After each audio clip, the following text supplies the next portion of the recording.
Welcome. This is an actual play of a role-playing game. All the participants are adults. The content is intended for adult viewers. We strive to keep the content PG to PG-13, but it is a horror story and may contain horror themes. Viewer discretion is advised. Enjoy. Howdy, friends and floorheads. It is Sunday morning, Sunday afternoon, depending on where in the world you are, and we are going to play episode 6 of Vaesen. When we left at the end of episode 5, we got kind of a big reveal.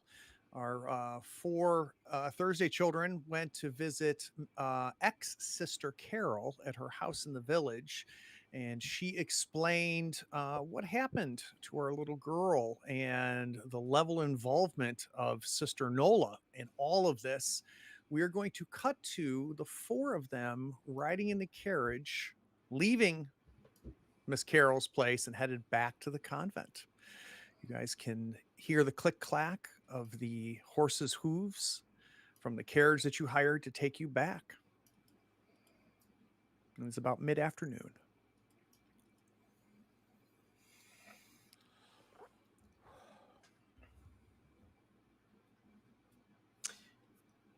Ian is definitely like staring out the window, kind of chin on fist, probably like playing with his pocket watch in his other hand, just kind of not doing anything particular with it, just kind of tapping on it rhythmically, and definitely just has a kind of a grumpy look to his face. Just frustration is coming off of him.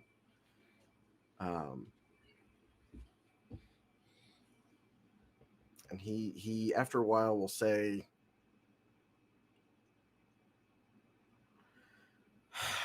I just don't know why everyone is so difficult to help. Even Sister Carol, bless her soul, helpful as she was, couldn't tell us if the body was in the casket, because she was present for the service, but not the preparation. I mean, Master Ian, after what they experienced, could you blame them? Could you blame her that she wants to leave this behind her and not want to even help? You could be glad that she told us the things she did. Of everyone we've spoken to on this subject, she is the one I can blame the least. It is true.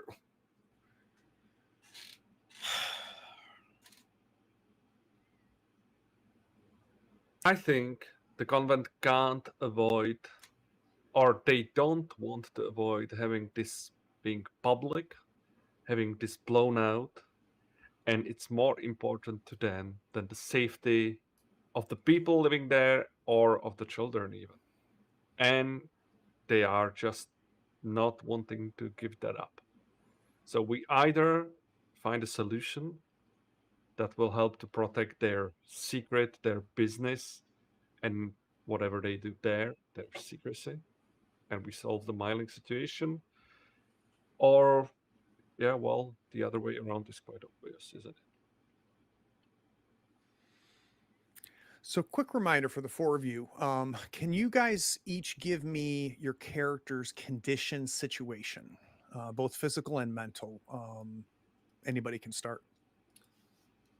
Ian is currently angry and hopeless, which, if we can, I'd like to, in the carriage ride, use the memento for this session to get rid of one of those. I'm good with that. Yep. So set the scene for me on that. I was actually trying to anyway, right there. So he's angry, he's hopeless, he doesn't know where to go. Idea being, between playing with the pocket watch and talking with everyone, I would like to get rid of hopeless. Just done with the idea of we're talking out ways to move forward, and he's still angry because nobody involved actively wants to be helped, or at least not by us. But after we're done with the ride, I'm hoping we'll have some thought on how to move forward, and that will be enough for Ian. I'm good with that. Oscar, you are condition free, is that right? No, I am exhausted, but it's pretty cleared my sleeping pills in the compact are going to play a good role here on this carriage ride back, because dealing with Anna and trying to keep her safe and at bay and work through that, he started the started exhausted and then got even worse. So he's going to pop those pills and take a nap just leaning up against the side of the carriage. Perfect. Go ahead and clear that out. How about Josh? Josh is still exhausted and battered, otherwise he's clear. Remind me, how can I heal the conditions? Maybe I could use So you could rest. simple bandages. I could rest and maybe replace the bandages that I have with the fresh ones, trying to do as smoothly as I can being in a carriage. So Yep, I would You can clear one of those if you'd like. And last but not least, what is Anastasia's clear situation? exhaust. Still as so she has all three conditions, so she's angry, frightened, and hopeless. And kind of at this point a little bit delirious.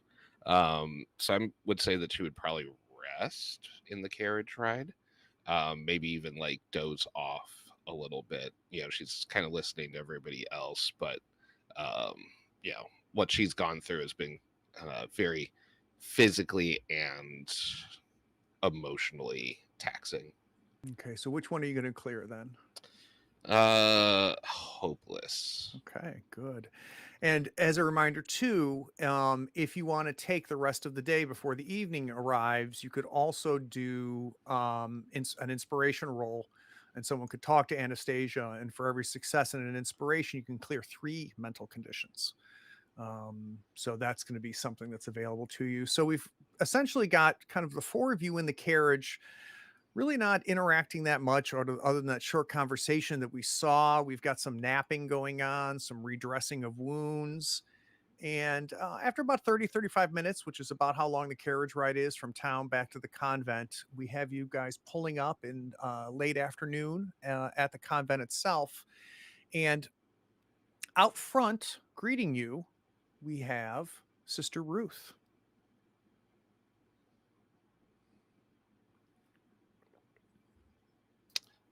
Before we get out of the carriage, Anna will kind of crack her neck a little bit from the uncomfortable nap and look to the others. She's less delirious than she was before. Still a little off, and she'll turn to Ian specifically and ask, should we maybe discuss how we proceed before we go back into that? And she kind of glares at the double doors of the convent and she says, place. I think that would be prudent. I'm open to ideas. Perhaps Sister Ruth Carter here will have some information for us that could guide. Oscar wakes up from his nap, grumpy as all hell, but rested. And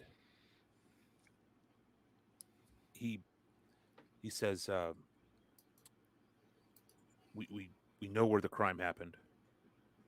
I want to find this basement where this happened and see if we can find anything that points us in the right direction. We got to find this body. We got to find this body. Considering the information we got, I concur. I don't think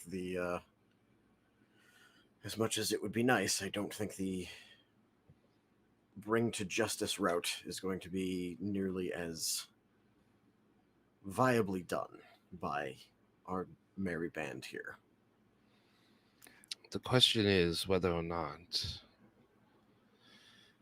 we pursue the departed child before we confront Nola again, or we confront her to aid us in finding the child and putting it to rest first. But either way, we need to compel her to reinter the child.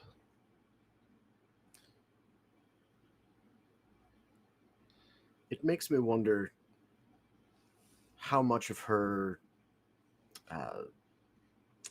digging in of heels against us, despite what we have told her, is based on what the princess said of, you have nothing to blackmail my father with anymore. Perhaps this was enough of a hit to her, whatever she was doing, that she is now protecting them to ensure that no one else gets hurt, perhaps? Just a thought. So are you saying, Ian, that she's not that protective of herself but of someone else? That means whatever we threaten her with or do or try to convince her, unless we find that out who that is, who is she protecting potentially? I'm saying that she saw a child murdered by its mother in front of her after apparently using that child's existence to attempt to blackmail the king of her home country. And I'm not any kind of psychiatrist, but I would imagine that would leave some lasting effects, and probably has her ashamed that that happened because of something she did and doesn't want anyone to know about it, but also is in some way she's wanting to make sure no one else makes the same mistake by finding out about it, so that no one else dies, I would think. I would expect in, let's say, in this religion, she would like to amend her sins, to say. So I would expect her to help us to solve the situation with the smiling, and she's not doing that. So that's a bit of confronting what you are saying. Well, in order for that to happen, she has to confront her shame, which is. Hmm. There are aspects of that in Christianity, but it may be something she's used to seeing in other people and not in herself. I don't know her that well. Well, that is her own cross to bear. The question still remains, do we pursue the child's... Do we pursue the child first and then confront her? Or do we use her as, hopefully, one last witness and source of information to find the child? Because clearly she probably knows where they are. I would go looking for the child immediately, because all of our efforts interacting with her were in vain, were putting us at risk that we would be banished from this convent, which would make our investigation even harder. Oscar, you suggested the basement, yes? I did. That may be... She kind of lets out a really heavy sigh of exhaustion. That may be our best place to start if we wish to pursue the child on our own. I concur. I would say I see Sister Carter up the road, apparently waiting for us, unless there's another carriage coming. I would say the first step is to hear what she's brought us. That may bring us some new light. Otherwise, I think in this case we would be right to look for the child in the basement based on what Sister Carol told us. And if that does not get us where we're looking for, I say then we talk to Sister Nola. And even if she isn't forthcoming, if we can watch her movements, she may lead us there through wanting to check on something herself once we get the ball rolling.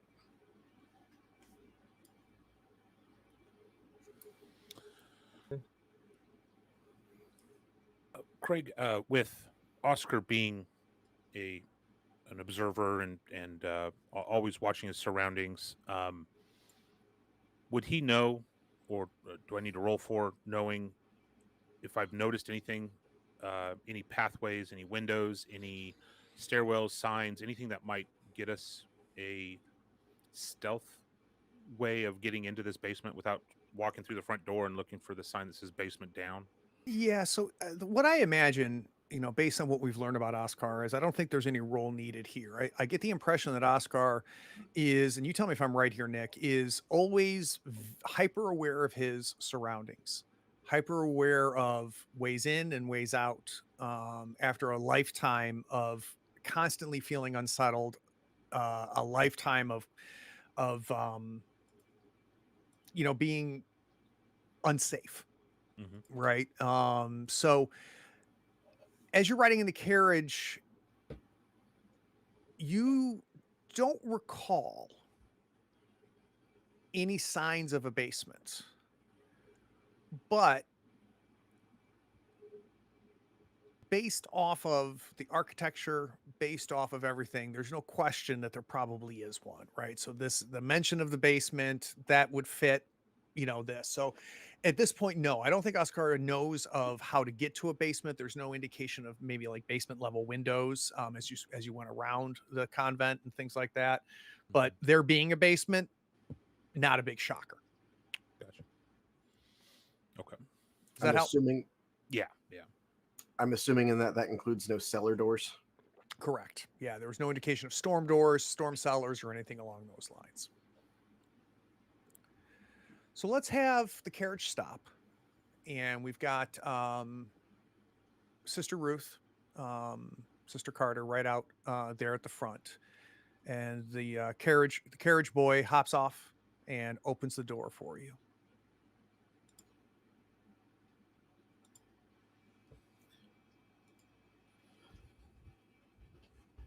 Ladies first. Anna will still kind of shakily get out. Notice that her, wrist kind of buckles as she lays it on the handle and lifts herself up and down the stair. Yeah, Sister Ruth, as soon as she kind of sees the shakiness that as you're exhibiting, she very quickly moves to help you and assist you out of the carriage. And you see her kind of look in, and she sees that all of you are there. And as you're exiting out, in a whisper, especially once the carriage boy is out of hearing distance, she turns to the four of you and says, "I've been told you're left to leave in the morning. I don't know what conversations have been happening, but I was told to prepare a carriage back to London for you in the morning."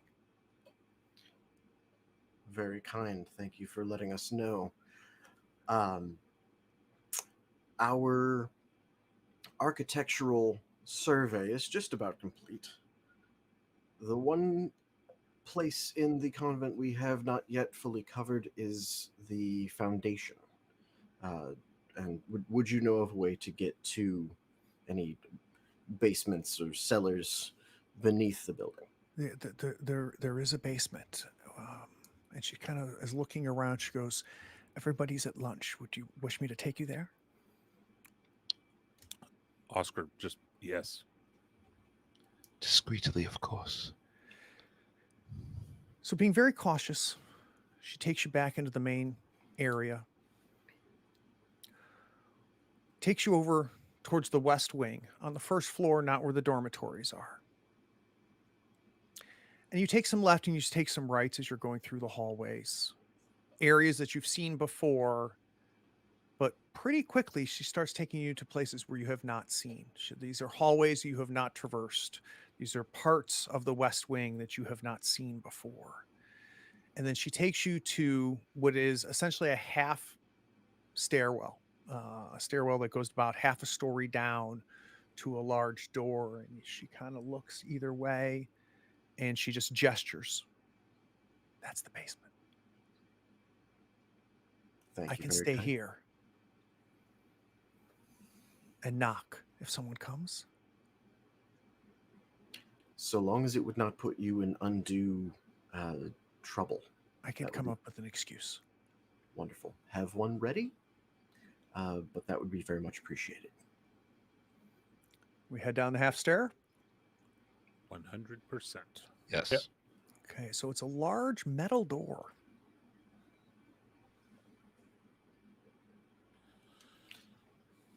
Try to listen to the door if there can be anything heard on the other side, anything felt, anything smelled, maybe even. No odd smells, no odd sounds. But Josh, you can tell it's a pretty thick door.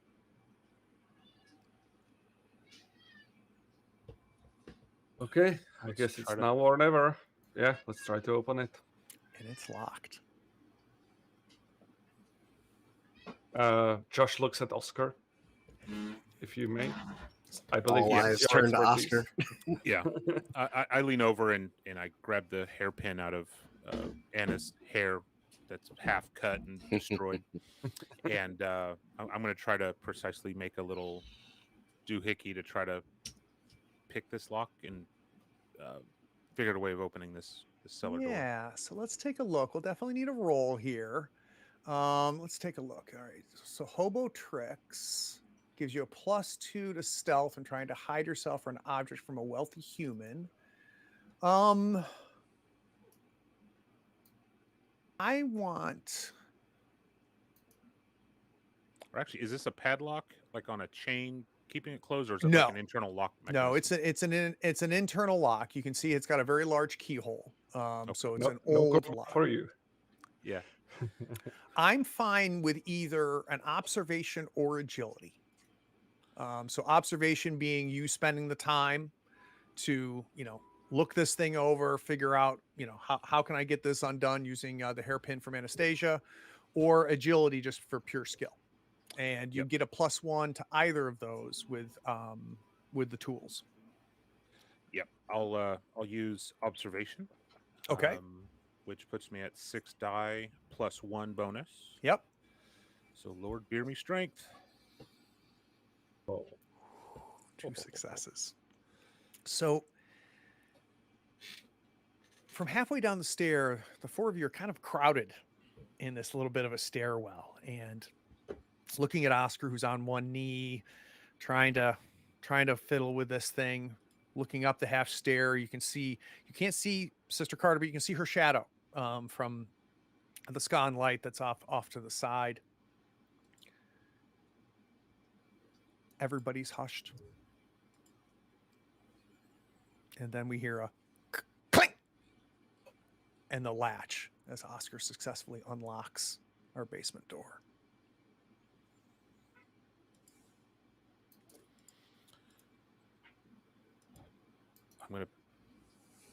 Once unlocked, Oscar's gonna open that door and try to proceed inward.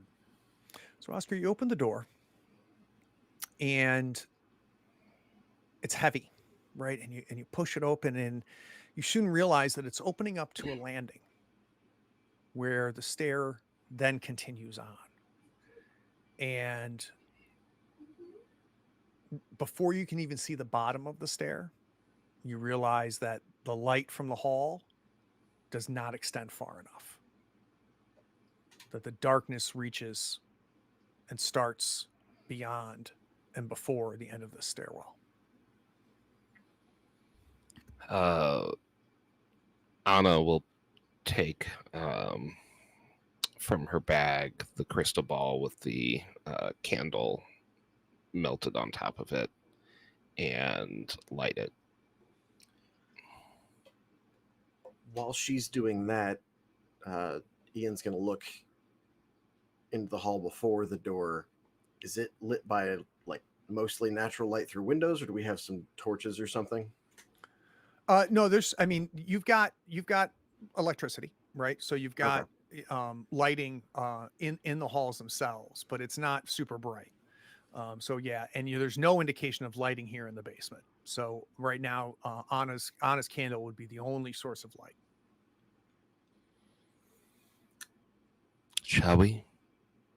Well, ladies first. Anna will seems, having been rested, she is very determined right now, and with a little bit of trepidation given what occurred last time. She had the crystal ball out. She finally takes the first step forward and then very briskly begins to walk with confidence rather than a slowness. So as you begin down the stairs, the flickering of the candle hitting either side of the walls, cutting through the darkness now as you move forward. And it's providing just enough light that, Anna, if you look behind you, you can see all four faces, all three, the other three faces, but whoever's in the back is not, is barely being lit. That'll be Ian. Okay.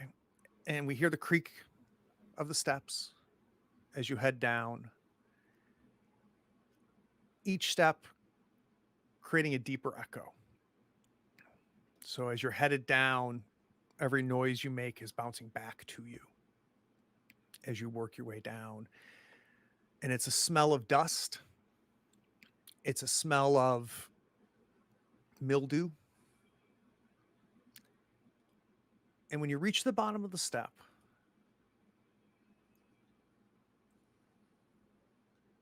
it becomes immediately apparent based off of the type of shelving that's on the walls and the butt end of these glass bottles that are covered in dust. Some even have spider webs crossing bound. This appears to be a wine cellar.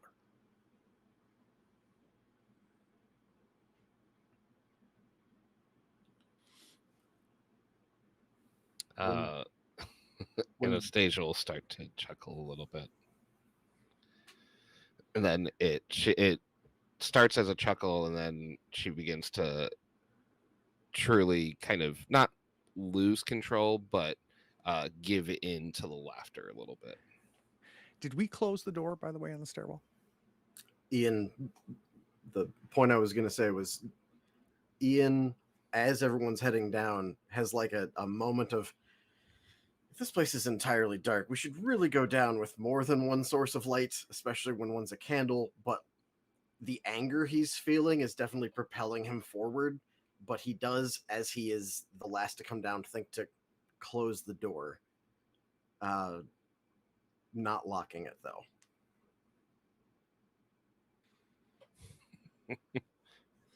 Miss Anna, put yourself together. No, Just don't you see it's so funny that It's not this funny, you're terrible not that this terrible sin that they committed was in the belly of their own hypocrisy. Look at all this wine. Honestly, I think they could probably use more of it upstairs. They probably Okay, need more priests to bless it. Let's focus on the task at hand. Don't get yourself distracted. Like, we need you 100% focus on the task. So let's go back. Let's look around and search for whatever clues we can find around here. I'm gonna let Charlie out, and Charlie's been my best friend for quite some time, and I trust his sense of surroundings and determined if it's safe or if there's concerns or how I know how he reacts to different situations. So I'm going to let him out and put him down on the ground and see kind of what he does as we proceed further into this wine cellar. Yeah, and immediately his nose goes to the ground, right? Sensing what your needs are, and we start to see him work his way around, starting at the very edges, really not caring where the candle is. So at times we see Charlie even go out of sight, where Anna has to like head towards Charlie to keep Charlie in the light itself. And as he goes through, he's about halfway into there, and you see him stop, Oscar. And as you and Anna start moving closer, bringing him back into the candlelight, you look down really for the first time at the concrete floor. And much of it is covered in dust. But Charlie seems to be fixated on an area towards the middle of this wine cellar where there is not dust. And when you get closer and then get down on one knee, you can see a stain on the floor. It's about the size of maybe a large puddle. So it's a darkened, stained area of the concrete itself.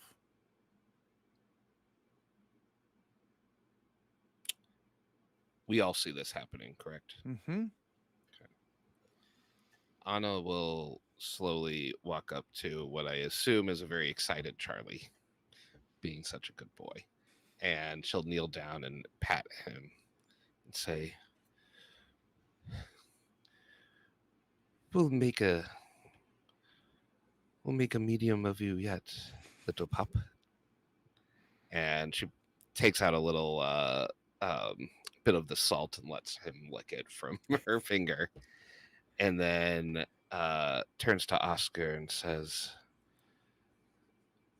Do you still have my dagger?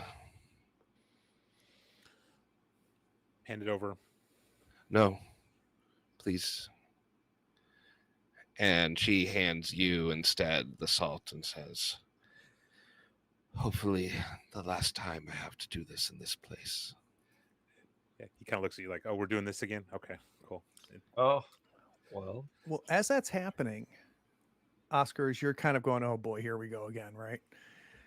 We see Charlie take off and head towards the far side of the wine cellar, outside of the view of the candle.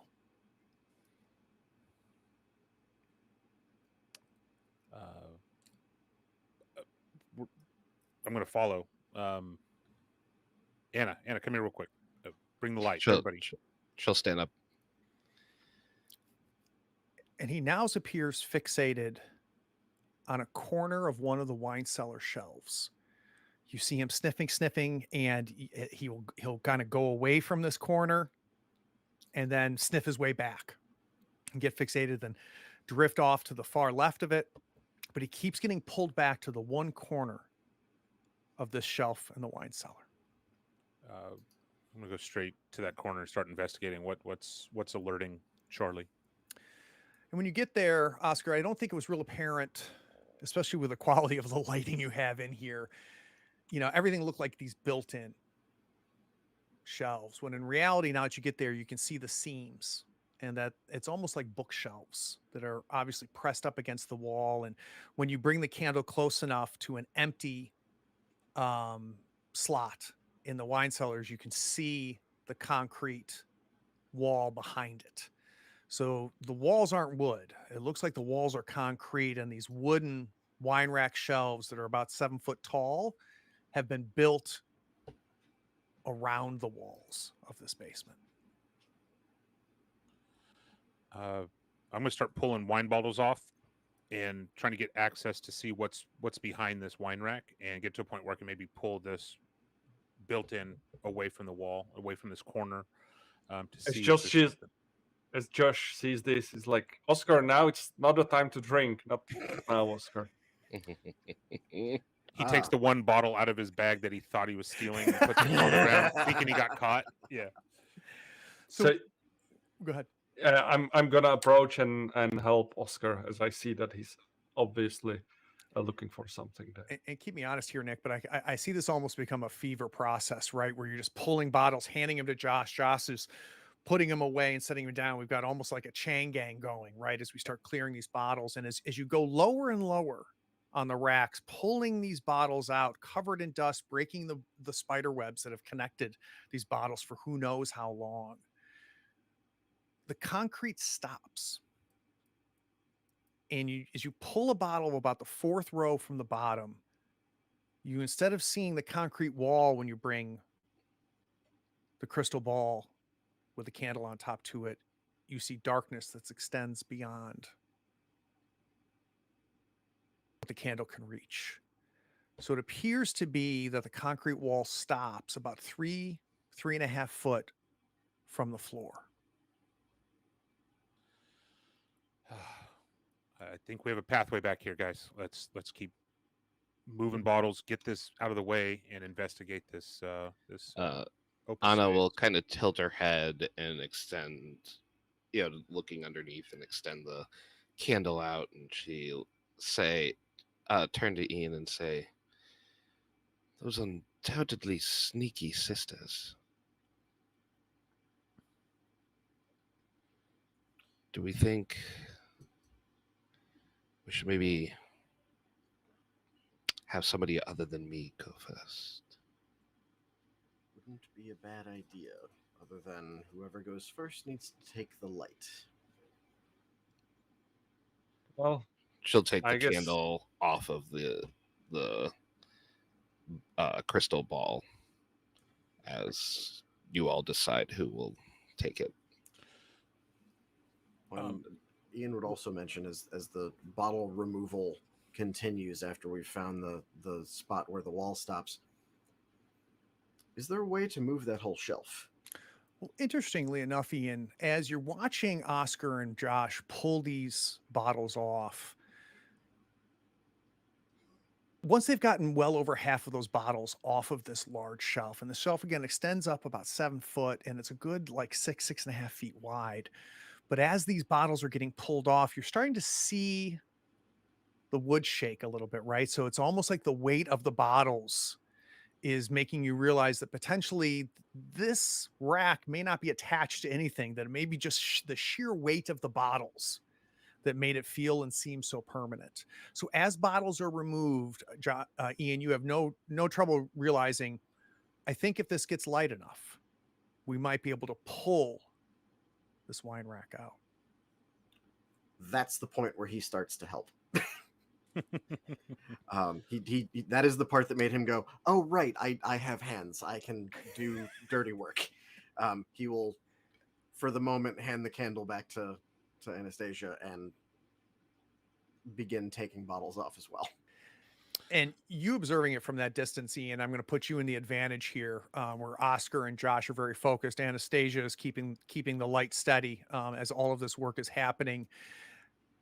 You then, as you pull one bottle out and go to set it down, your other hand just instinctively grabs part of the wine rack and just kind of pulls it towards you a little bit, and you hear the as a good half inch, the rack pulls towards you a good half inch. If I'm doing that with just my hand kind of subconsciously, I not like yelling, but like call out to the other, hold. I think we can just move this and kind of rip. I guess move that's back. why they say work smarter, not harder, right? Oscar, help me over here. Let's pull this shelf out. We try to. Try to pull. And it comes Yeah. out.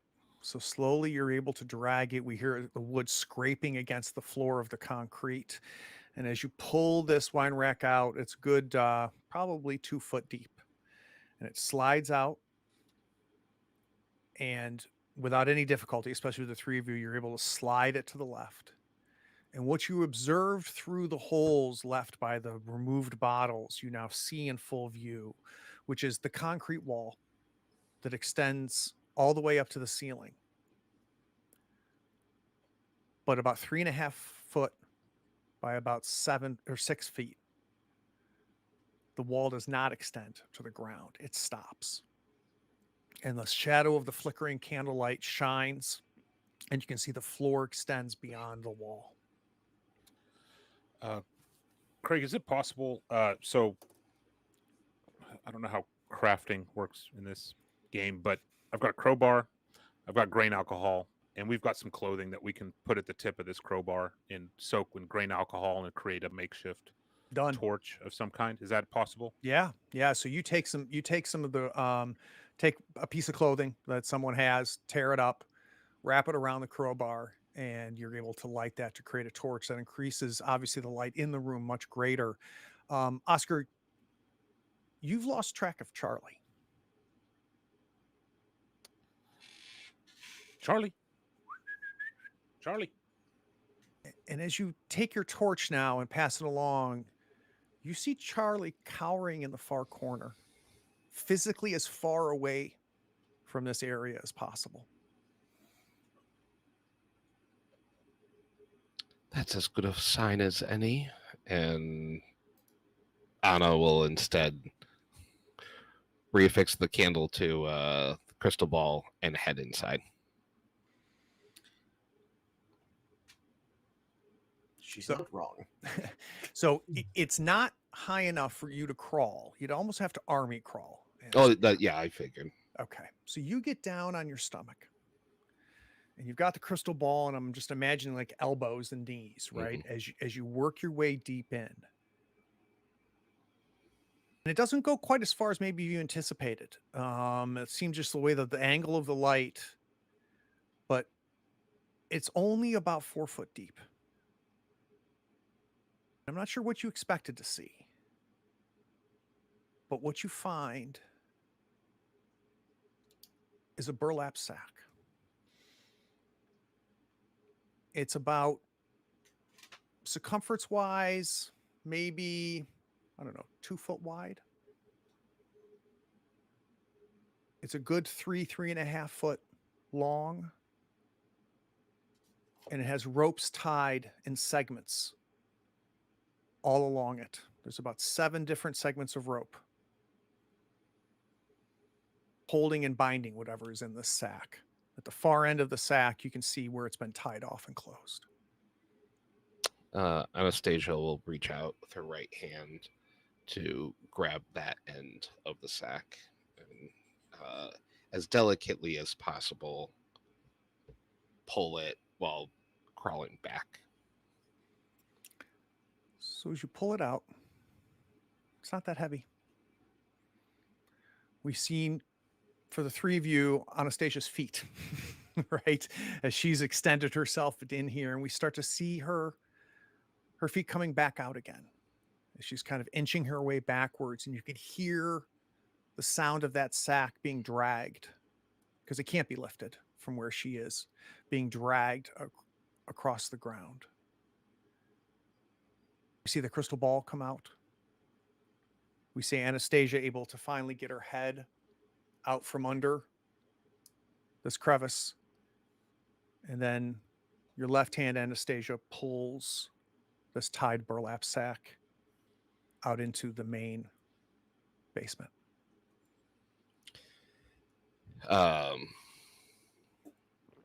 Anna will hand the crystal ball to Ian. Or just, because she's still on the ground, she'll just lift it up. And she will ask Oscar for her dagger by just placing her hand out like this. And she will, when she gets the dagger, she will very delicately pinch the top of the burlap sack and begin to very slowly create the incision to open it. And are we cutting the ropes as you go? Because Yes. Okay. Yeah. Just trying to be as delicate and Sure. respectful as possible with it. So Nobody sneezes. in order to do this, you'd have to basically cut a rope, and then you could slice along the burlap to the point where it gets to the net rope. And so I'm going to have you do that, Anastasia. You cut from the top, or what appears to be the top, the opposite end of where the open area is. Cut the first rope. We hear the tearing of the blade tear into the burlap sack. And after you've gone about 1/3 of the way in, cutting the 3rd rope, tearing the 3rd of the burlap sack, the child's skull rolls out of the bag. I need a fear test. So my first question is anybody terrified? Does anybody have the condition terrified? You mean frightened? Or frightened, sorry. Yes, I do. Okay. Anybody else? Nope. All right. So we're going to start with Anastasia. Anastasia, you have two ways you can address this. It's going to be a 3 success needed fear test. You will get +3 from each of your compadres who are not frightened. Do you want to do logic or empathy? Let's see.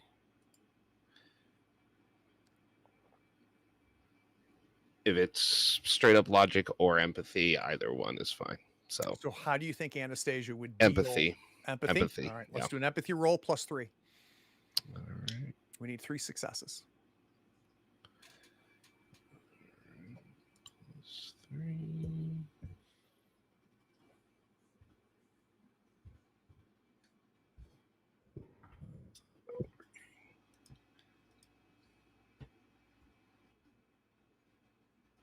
Free is adding additional dice, correct? Correct. Yep. 3 successes? Is it? Oh, bonus dice. There we go. Okay. Sorry, it's been a minute since we played this system. All right, so my bonus dice currently on empathy is -2, so I will be at a net +1. Correct.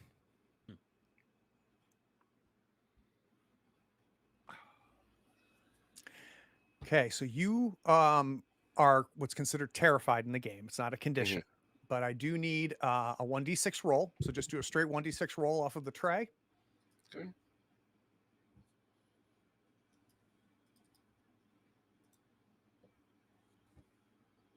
All right. So for 3 minutes, Anna is either going to flee, freeze, faint, or attack. Which of those 4 is terrified Anna going to do?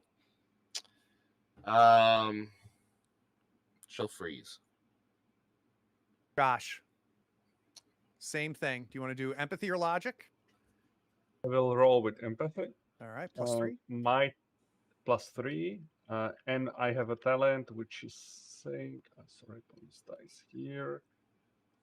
And let me pull it up. It's loyal. +2 on fear tests in the presence of someone you have sworn to protect, which would Excellent. be Ian. Excellent. So you're at +5. That's awesome. And +5. And let's see how awesome. So that's still not enough. So if I fail, I will not get a mental condition, right? Correct. You will become terrified and you will do either, it's your choice. You have full agency here, whether you flee, freeze, faint, or attack.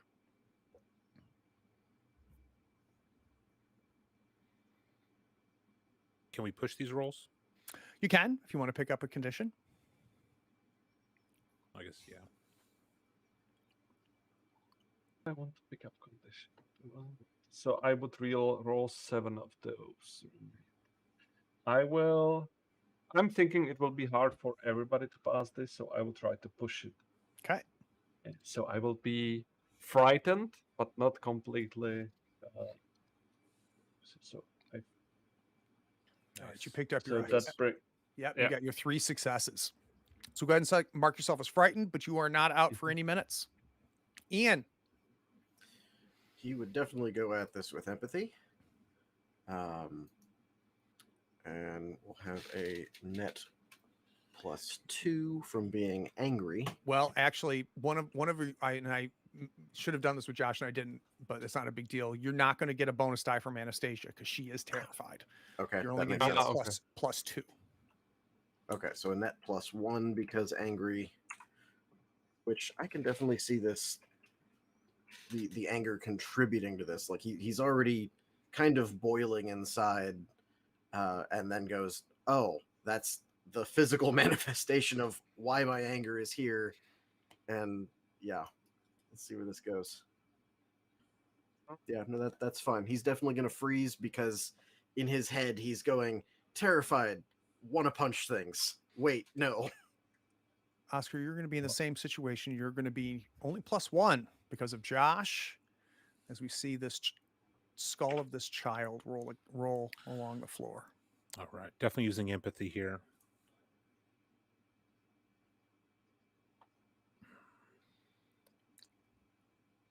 Do you also want to freeze? I think he would push here. Okay. And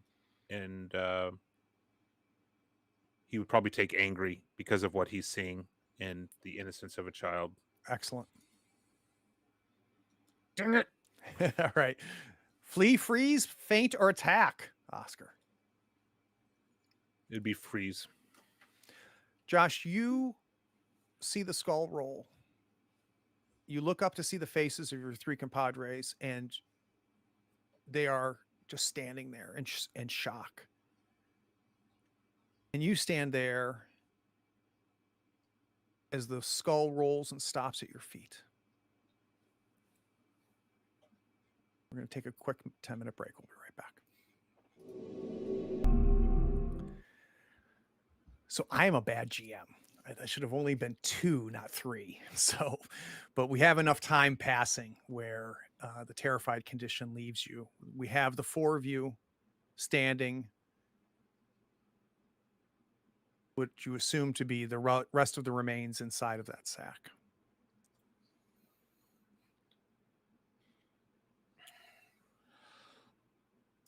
So, how is everyone? What's Anna?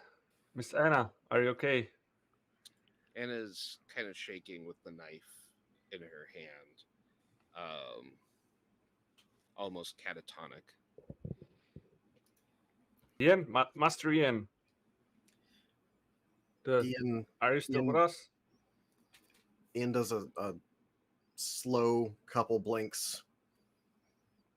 You can hear his jaw relax and his knuckles pop as he forces his hands to loosen. I'm here. We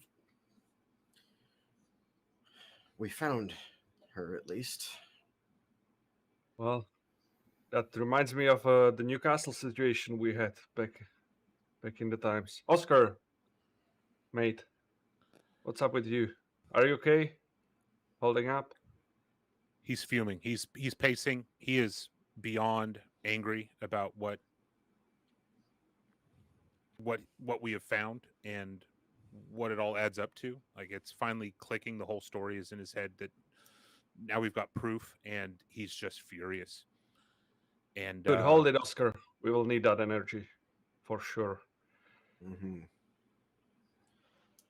Anna will finally, you hear the clang of the knife falling out of her hand. And it looks like she comes to a little bit. She very slightly shakes her head. And she pulls out her handkerchief. And picks up the skull, returns it very delicately back into the remains, and folds the burlap again, very delicately ties it, and she turns to Oscar and asks, and puts, a hand on his shoulder and says, Oscar, would you mind bearing Paul for this child? absolutely, I could do so. I imagine our She nods. procession should head towards our midwife friend, and I imagine we should conclude interring this poor lost girl before the evening. Would you agree? I would. Well then, let's be about it before, hopefully, the sisters are completing their lunch. Well, remind me, to get her buried, do we have to have Nola with us, or is it just the breast milk soaked shroud? And we need to rename the body to someone alive, and it will haunt them for the rest of their life. That's right. I have a plan. You got for a that. name? Yeah.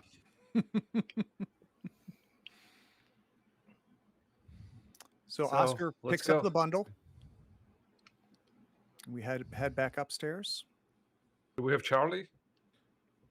Somebody's grabbing. Yeah, I'm not Who's leaving Healthy this Charlie. cellar without Charlie. Charlie's not moving, so someone will need to pick up Charlie. Josh, if you would, Ian is, or Oscar has his hands full at the moment. Person. I will like hold Charlie as we go out. And Anna he, will- nuzzles, Arms he length. nuzzles his nose into your armpit, Josh, as soon as you Okay. pick him up. Anna will Can't resist. pick up the knife again, and she will say, I have a name as well, but I don't think it's the one you're thinking. For the one you're thinking, I have other plans. Are you Yeah, I thinking of the guess- mother or the sister? Someone else, I believe. Of them. Ah, So, okay. yeah. Another quick reminder, our midwife mentioned a few things as far as being able to end this and to sate this Vaesen. She mentioned reburying. She mentioned a shroud with some drops of breast milk. She mentioned the renaming, but she also mentioned that the body needs to be buried in consecrated ground. Mm-hmm.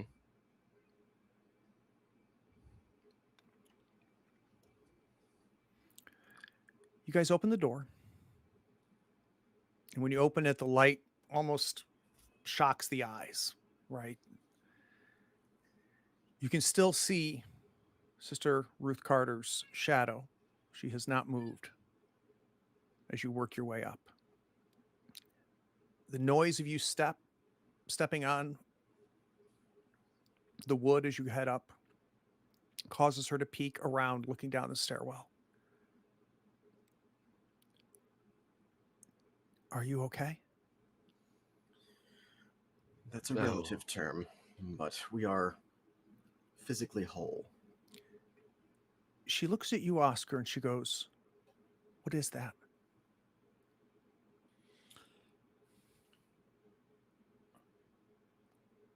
Sister, I think you can gauge who this is.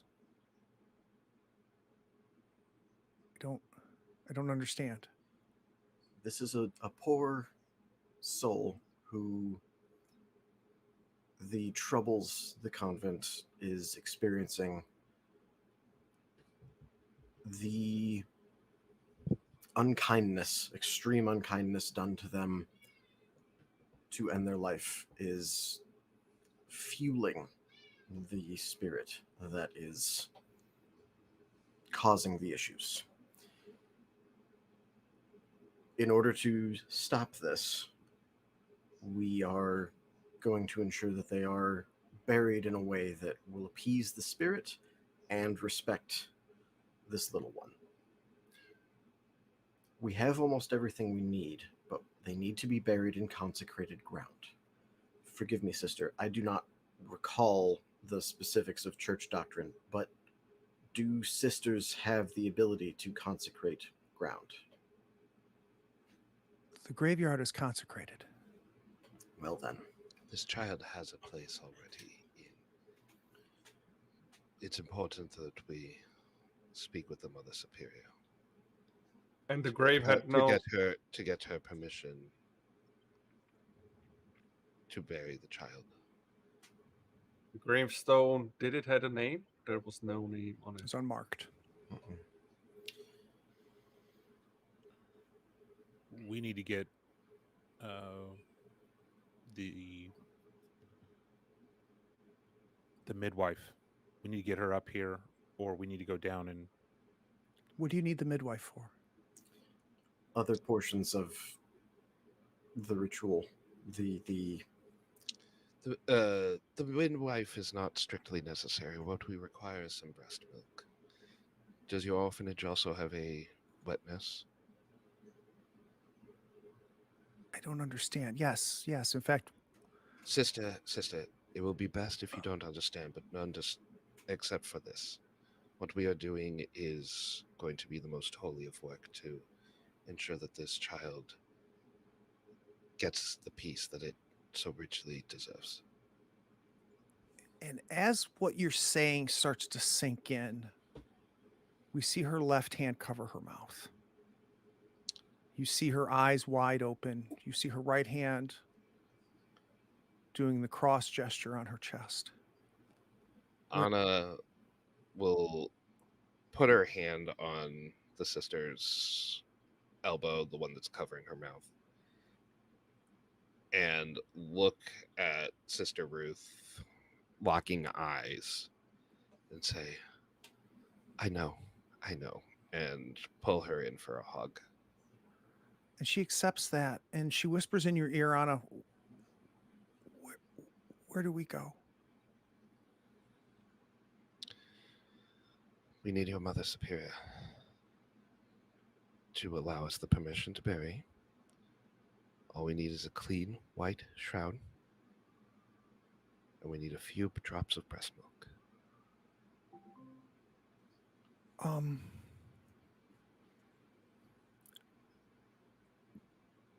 She gestures down the hall. You go to the graveyard. And I'll come with Mother Superior, and I'll come with a cloth soaked in breast milk. Thank you, sister. You are truly doing God's work. I will turn to the other gentleman and say, if you can make sure that all preparations are set, I will be going to the midwife. But I will meet you at the graveyard. Well, to be clear, that's going to be that's a 30-minute carriage ride down and a 30-minute back. So it's at least an hour, Anastasia. Could we send for the midwife? Sure. Okay. You're going to request it. Well, that's still going to be an hour, right? Because it's going to take. It's not like they're going to call her. I mean, it takes time to prepare the grave, and they're gonna have to still bury the. We don't. Yeah, do a grave 6 feet deep, which will also take some time. No. But we just confirmed that the orphanage has a wet nurse. So why do we need the midwife? I think that's his way of resolving other stuff. Okay. That mainly Anna holds this grudge, I believe, because I've basically never met midwife. Okay. No, I get that. I just didn't realize we needed the named person there. Oh, no. Okay. That's not, no. Cool. Never The mind. midwife Proceed. is not the named person. Got it. Okay. Okay. So we've got 2 names already that we can use. Cool. Proceed. I want to see where it goes. That's cool. Okay. I didn't ask anything.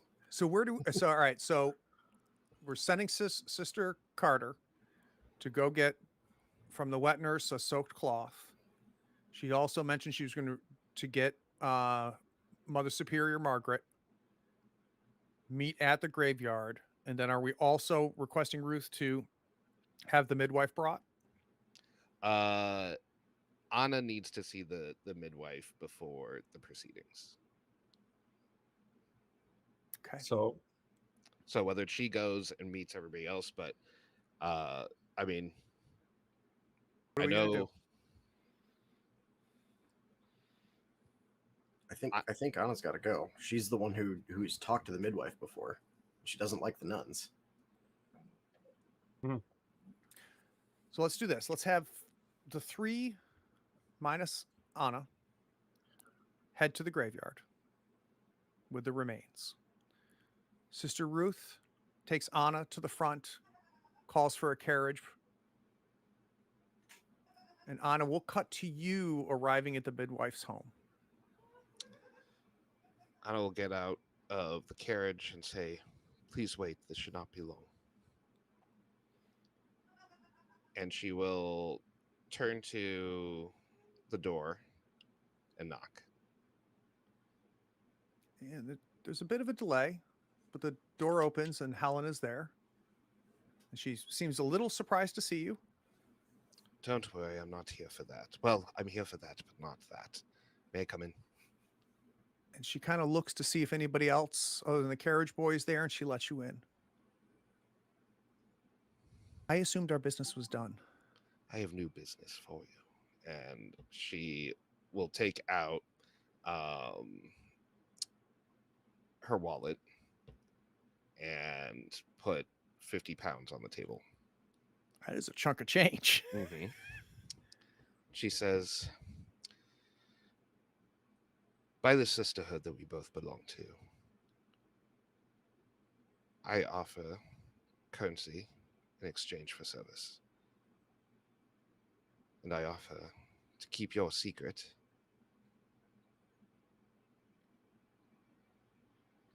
What service do you look for? What you are doing to the poor constable's wife. She's brought this on herself. I do not care if she has or not. It's not my concern. It's the means and the methods that you've used so expertly.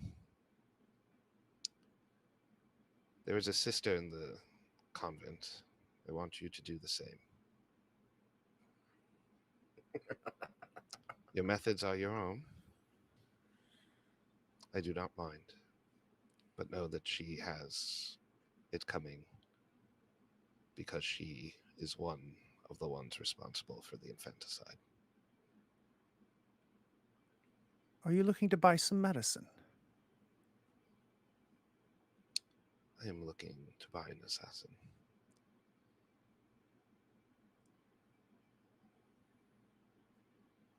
I think I need do a it myself- manipulation roll. Oof.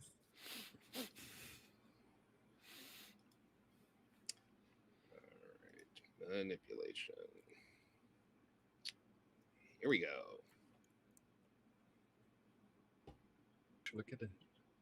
I will push it. What condition are we going to pick up? Hopeless, which is appropriate here.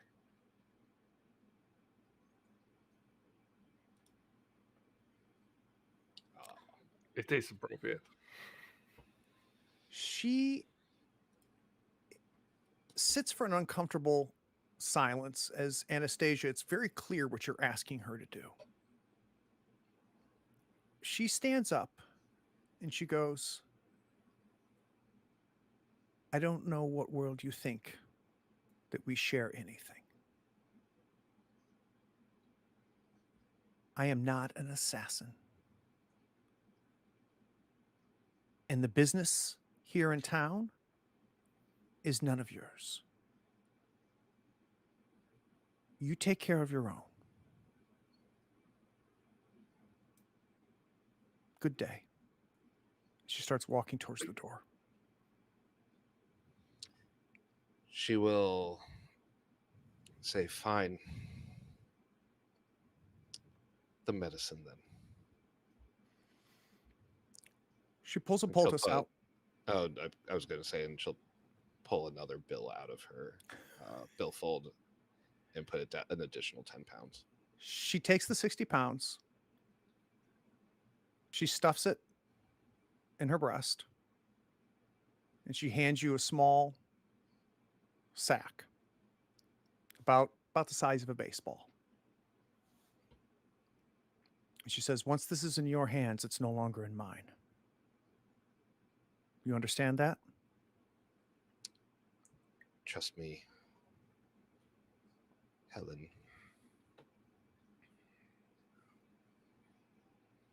I made my choice long ago. This is just adding to the pile. She opens up the door.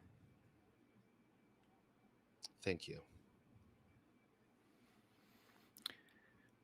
We see Anna get back into the carriage.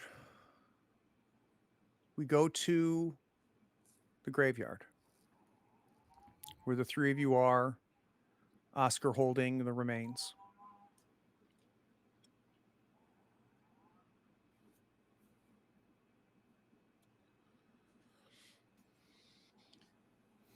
You're alone, the three of you.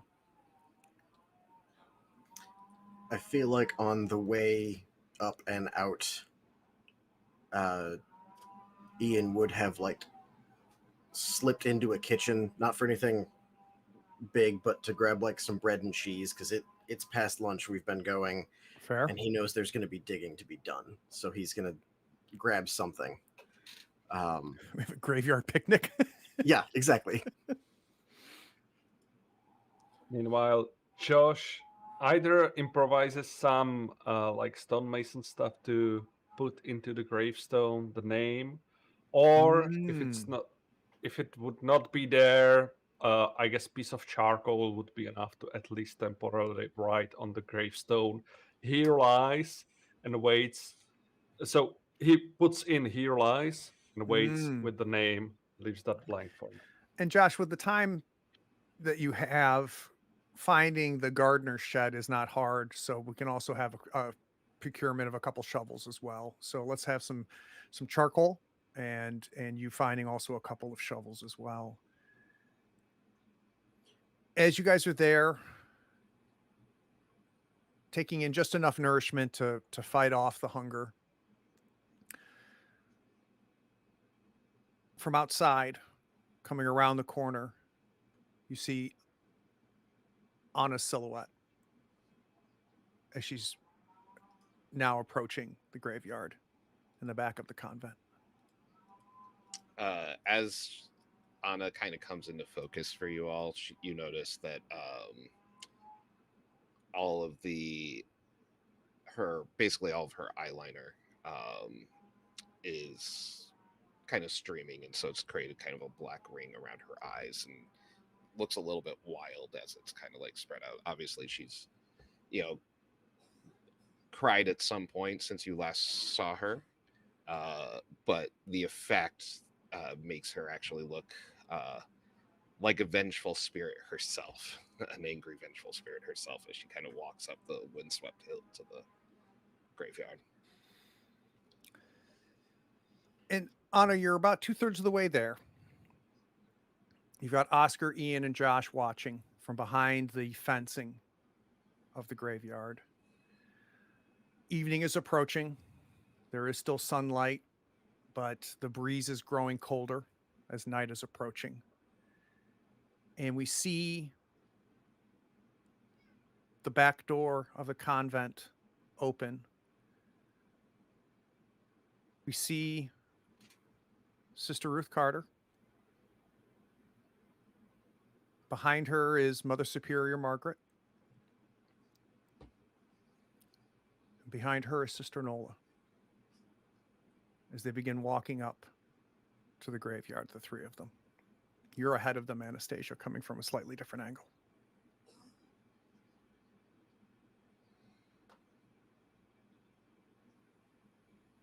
I will return to my boys.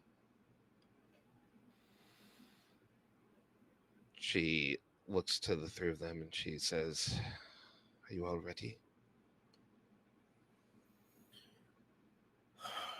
Ian's definitely been in his head, like getting prepared for a conversation with the Mother Superior. And he just gives a curt, thoughtful nod. Turn to all three and say, "There's no need for us to out Sister Nola. Not in any... There's no need for us to name her. I feel like she has already suffered on the weight of this guilt enough. And there is a far more deserving party." And she'll notice that, Josh has the tools for the inscription, and she will whisper a name into his ear.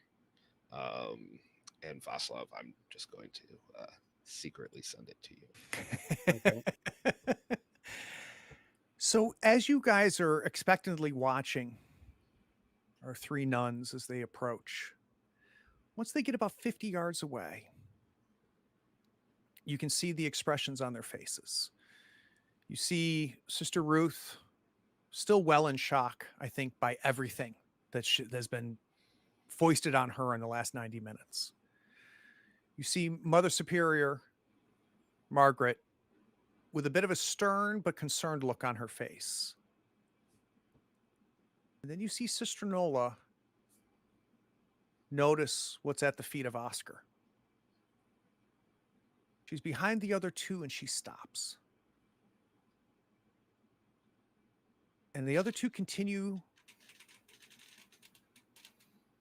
And then you see Sister Nola slowly continue to walk, but she is now several steps behind them.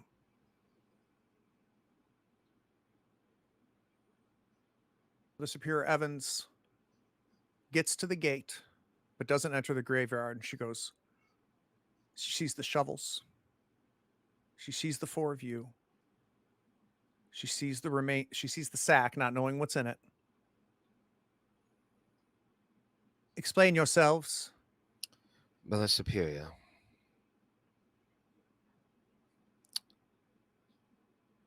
A child who passed from your orphanage, an infant, Samantha, was disinterred. We don't know the reason why. We don't know who. But that is what's been causing the strange phenomena occurring. We are here to re-enter and appease the spirit that has been haunting your halls. You have her rapt attention, Anna. And as that's happening, Sister Ruth enters the graveyard through the gate. And Josh, she slides to you a wet cloth in a way that is not apparent to the other two sisters, very discreetly. It's about the size of a handkerchief and it's moist. Why? What sort of witchcraft are you discussing? Says the Mother Superior to you, Anna. Are you going to pull the body of this child out from its grave? No, Mother Superior. The grave was empty. She turns to Sister Nola.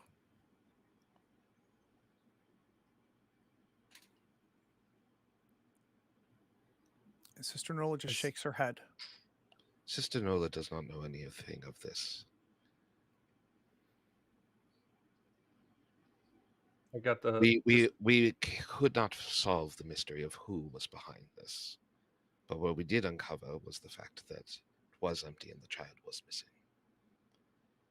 To what end? We'll leave to you. That is your business. I know that and I know enough about your institution to respect that you all enjoy keeping things in-house. You see her look at the sack. You see her look at the shovels. She looks at Sister Carter, who gives her a slight nod.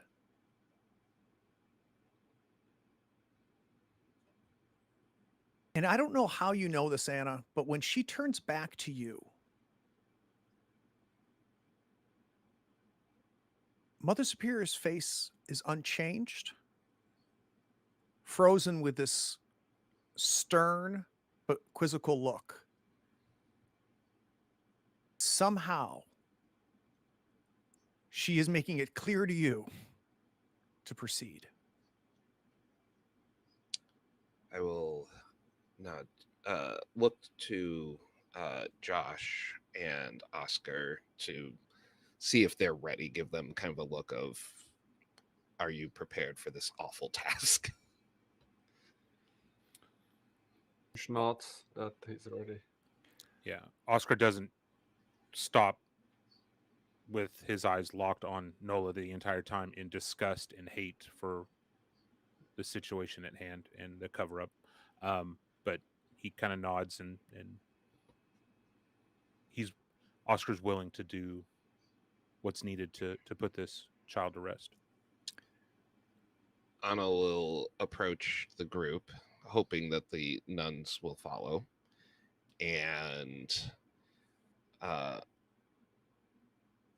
she'll lean her head against Oscar's shoulder and say, "I know it will be difficult, but you may begin, old man." She kind of gives you a little wink when she says old man. So we montage to the sun setting and Oscar and Josh digging.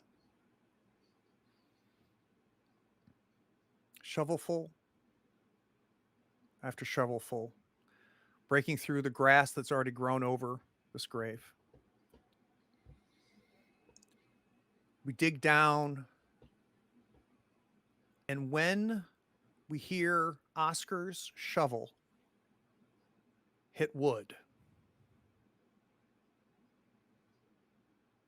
you're both about hip deep into this dig right now, Josh and Oscar, and we hear the clunk.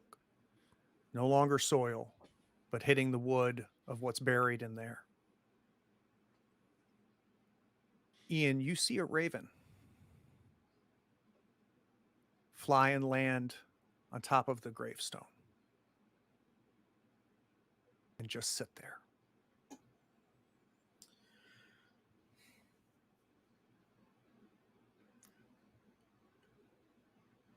He's going to look at Oscar and at Josh and give them a nod to proceed.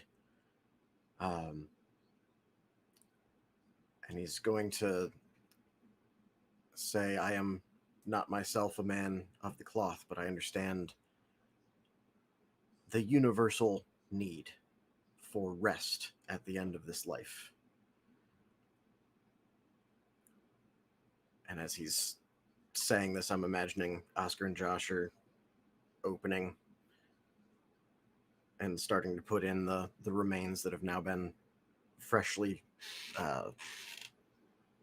shrouded and closing. And as they're going about this, he continues in a not trying to affect Christianity at all, but just in a kind of general universal sense of, we are aggrieved for the manner in which this your life was cut short, little one. We are here to fix and right the wrongs that we are able to, and put you to rest.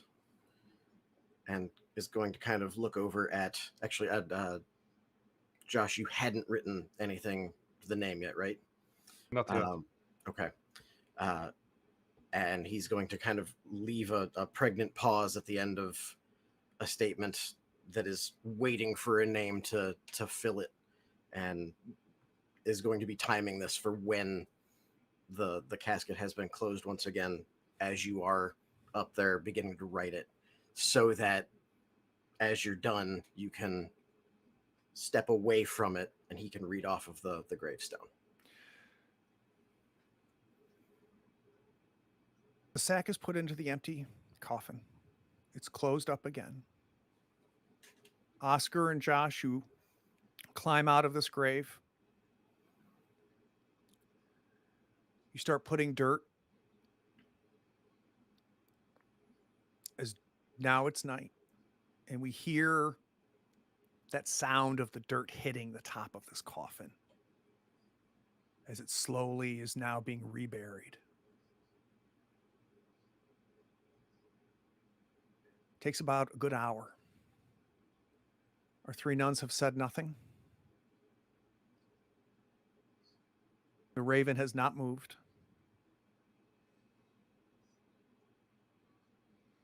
And we now see Ian, Josh, Oscar, and Anastasia standing around what is now a fresh grave.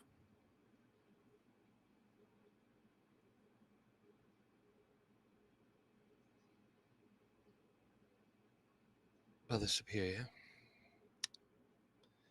believe the child still deserves a Catholic burial.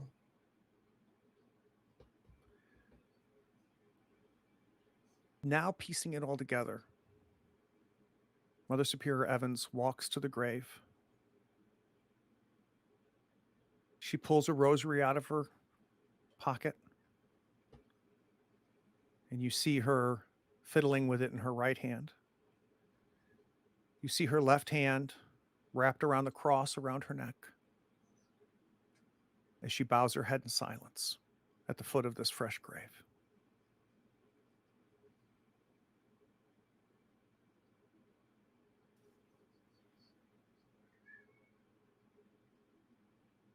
When she finishes, she steps backwards. She turns to you, Anna, and she says, "It's done." Well then, she'll turn and look at the grave. And just as the Mother Superior's rosary stops obstructing the view of the name, as Ian and Anastasia both at the same time say the name Maria. And we see Josh writing Maria on the plain stone of the gravestone. Now Anna will continue from the Maria word, the simultaneous Maria word, because she was mid-sentence, and say to the Mother Superior, Maria can rest now. Thank you. So a lot of things happen at once. Josh finishes the last A of the name. Anna, you turn to Mother Superior and say that Maria now can rest. You feel a tug at your sleeve.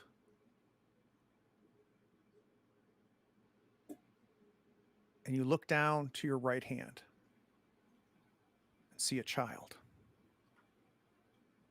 holding your hand. And it looks up at you and gives a bit of a half smile. As the child fades, we see the raven fly away. Anna will give a wink and a half smile back to the kid as it disappears. Where do we cut to?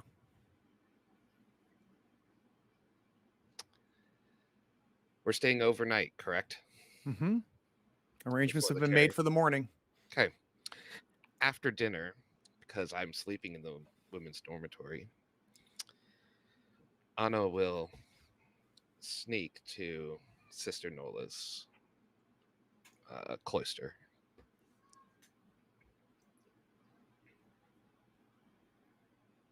Okay. And tell me if I need a stealth roll or anything like that as I sneak through, but she will give a very, very light knock on the door. Sister Nola opens the door. I suggest you let me in. She says nothing and lets you in. Anna will sit down very confidently at the little desk chair.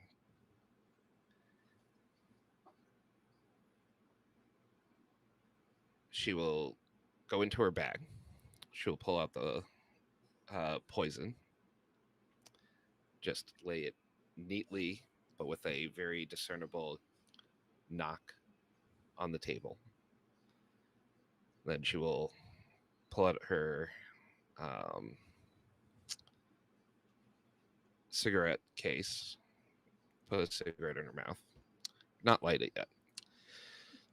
She's nod at it and say, "Oh, you know what that is?"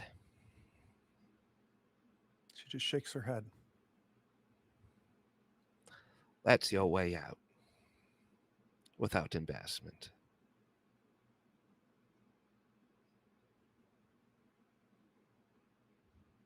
obviously your position, your status matters to you here. And Nola will notice a slight more lower class change in Anna's accent. I respect that. I understand it. You want to save face? I saved your face. Die peacefully in your sleep. Because if you don't, then you will live a life expelled from this convent, probably expelled from the church. No prospects. Your blackmails failed, obviously. You took your shot, you missed. So either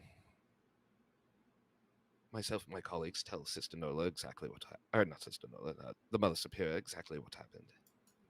Or take this, go off to bed. No one the wiser except myself and my associates. And you're damned. And I mean this. And she'll light the cigarette when she says it. Absolutely damned. So, it can go off onto its next adventure. The expression on her face has not changed, and she has not spoken a word. Her eyes have darted to the little package you put on her desk and darted back to you. She walks back to her door, and she opens it and gestures for you to leave.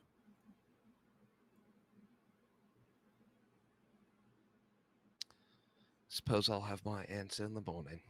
She'll flick the ash in Nola's direction and walk back down the hallway smoking. Smug smile on her face. So I'm going to montage a little bit here. We're going to montage to the four of you retiring, Anastasia in the dorms, the three of you to your pantry. We'll see the sun rising over the hills. We see the shadow of Maria's gravestone cast as the sun rises. We see Ian, Josh, Oscar, and Anastasia being escorted to the front of the convent in the morning by Mother Superior Evans and by Sister Carter. And as we load our luggage, the four of you get in. And as we see the carriage ride off,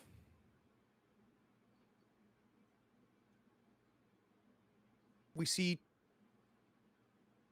two obituaries flash in front of us. For the local paper. One laments the passing of Sister Nola.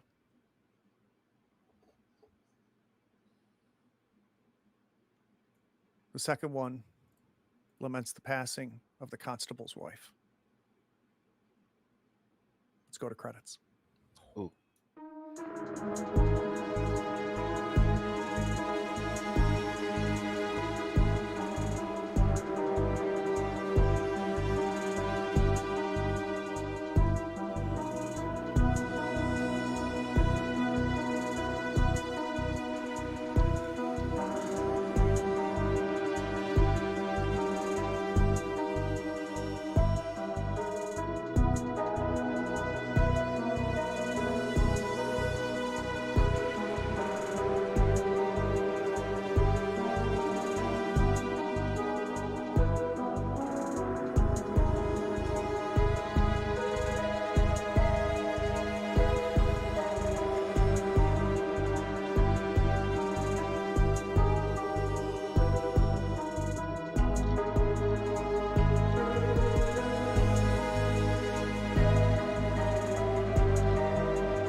So during credits, we have a request for an epilogue.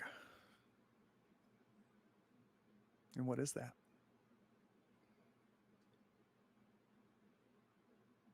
Imagine that we're in the carriage as we're leaving the entire town. We see the silhouette of um, the top spires of the convent in the distance, and Anna lights a cigarette and has been completely silent the entire time, like the entire time, which is a little bit more uncharacteristic for her in the carriage because she does like to make polite conversation, and she's just been chain smoking out the window. And I imagine that she finally turns and to the other gentleman and says, "How do we feel about what transpired here?"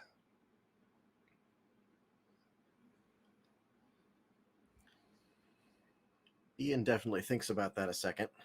He's been jotting down some notes in a journal as they've been going. Happy for or not happy, but fine in the companionable silence. After he thinks about it a while, he pops the cap back on his pen, leaves the journal open for the ink to dry a little bit, and I think good would be a step too far, but fulfilled? Worthy?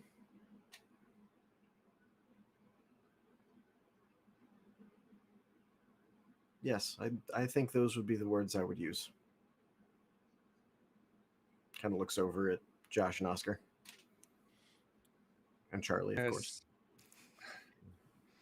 And I think Josh would pull out maybe a set of dice and play with Oscar some game just to dumb down and the time if Oscar would join for sure. And as they're playing and Josh is listening to this and he's like, I think there's never good ending to these things. There's just a ending. And whether it's a good one or a bad one, we for sure know that we sorted out that mystery and saved that town from much bigger disaster than what happened. And after all, it was the humans that did it, not the Vaesen. Oscar's finishing off the bottle of wine he stole from the wine cellar at the convent, and although his mind is distracted a little bit with the game of dice, he's still fuming over the fact he doesn't feel that Maria got truly what she deserved.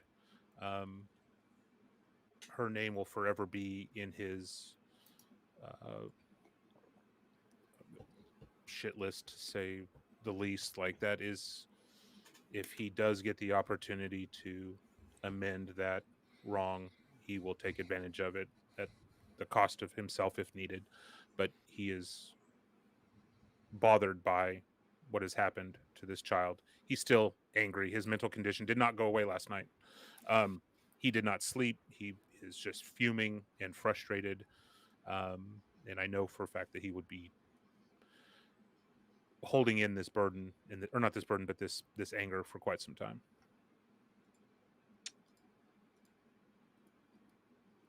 Anna will nod as she sees Oscar kind of just, really just give her a look, communicating the same feelings that she's feeling, given that she is one step from just being utterly broken and that her heart has been broken by this whole endeavor. And she'll turn to Ian and say, "You're a well-read man, Ian. In my past, when I had a very different patron. He would make me read philosophy and other works that I would not have been exposed to in my youth. I keep thinking of this quote from the French philosopher Diderot.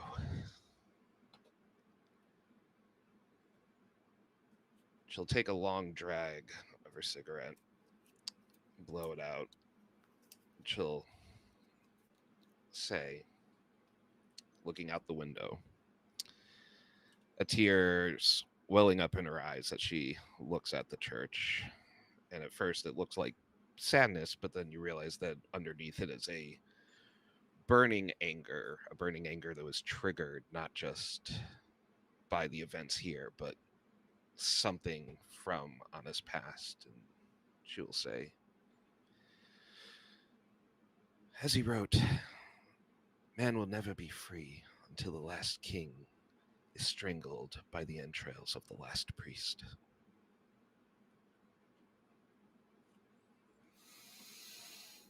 End scene. All right, so we are going to have a season 2. So we're going to take a couple months off. We're going to bring back the 4 of them for season 2. We're going to get into going back to the headquarters, reconnecting with Hawkins. We will also introduce a new mystery for this group, but we have not been doing experience points. So I would ask each of my 4 players to bring up their character sheet real quick, and let's start awarding some experience points. We had 6 total sessions. So the first one is, did you participate in the session? And the answer is all 4 of you did. So all 4 of you get 6 experience, 1 for each session. Nice. Second is, did you confront a Vaesen? That's an additional experience point for each of the 4 of you. Did you identify a previously unknown Vaesen? And the answer is no, because the midwife knew of this Vaesen. So this is not a previously unknown one. Was anybody affected by their dark secret?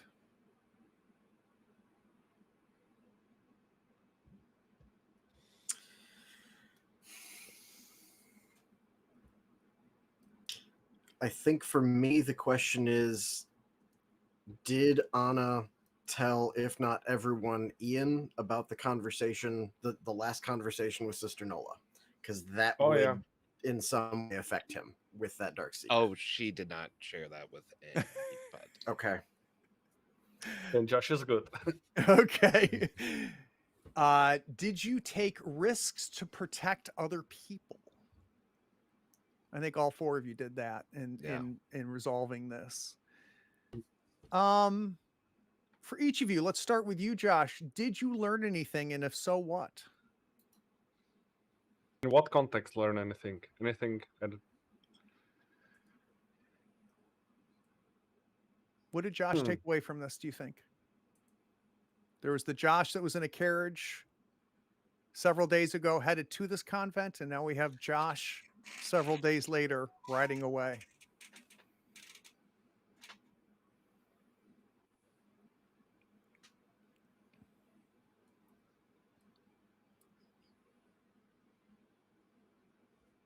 That's a tough one.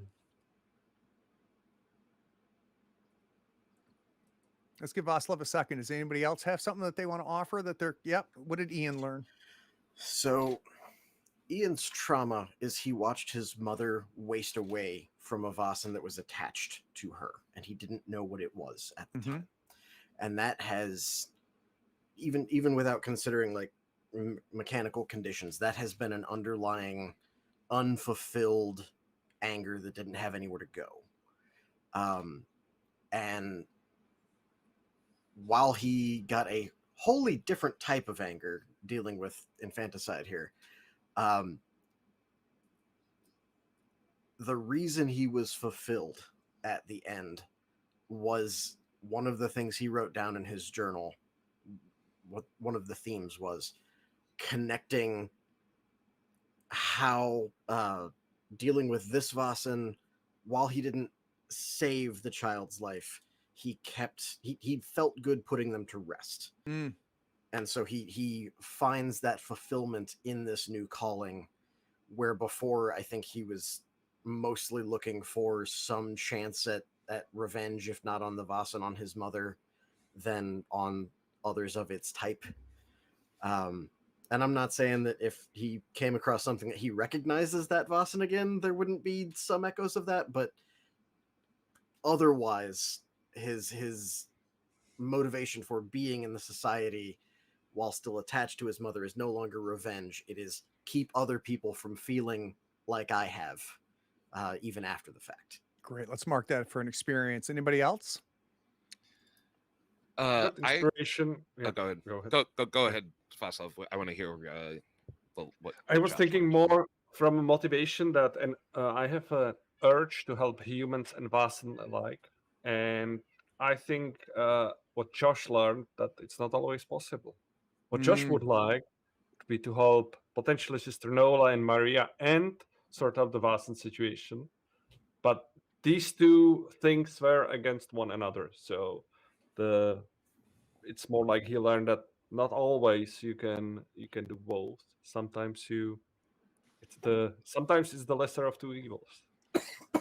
This was Josh's Kobayashi Maru. Ah, that is true. I love that. How about for Oscar? Go ahead and mark that experience for me, Vaesen.